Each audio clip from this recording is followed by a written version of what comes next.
কোরআনের হুকুম আহকামের ছায়াতলে যদি আমরা থাকি, শান্তি আর শান্তি, যে শান্তি আজকে আফগানিস্তানে পাওয়া যাচ্ছে, আলহামদুলিল্লাহ আফগানিস্তানে পাওয়া যাচ্ছে।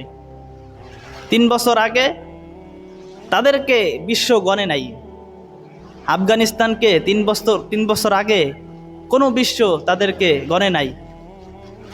আজকে 3-4 বছর পেরিয়ে হয়ে গেছে, আজকে আফগানিস্তানকে সবাই তেল মারতেছে। এখন আফগানিস্তানকে কি সবাই তেল মারতেছে।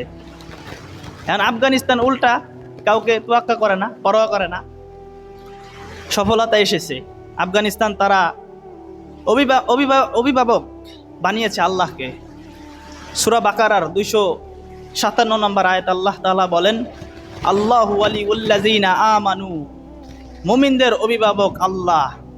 কোনো পশ্চিমা, কোনো ন্যাটো তারা মুসলমানদের অভিভাবক নয়, মুসলমানদের অভিভাবক আল্লাহ। আফগানিস্তান অভিভাবক বানিয়েছে আল্লাহকে, আর আল্লাহ তাআলা সফলতা এনে দিয়েছে। 3-4 বছর পেরিয়ে যাচ্ছে, তাদের অর্থনীতির চাকা এখন খালি উপরের দিকে, অনেক ঊর্ধ্বের দিকে। আলহামদুলিল্লাহ, আল্লাহ তাআলা ভাইদেরকে সফল করেছেন। এজন্য আমাদের দেশেও যদি আমরা আল্লাহকে অভিভাবক বানাই, কোনো পশ্চিমা, কোনো ন্যাটো, কোনো ভারতীয় দালালদেরকে যদি আমরা অভিভাবক না বানাই, যদি আল্লাহকে অভিভাবক বানাই, আল্লাহর দিকে আমাদের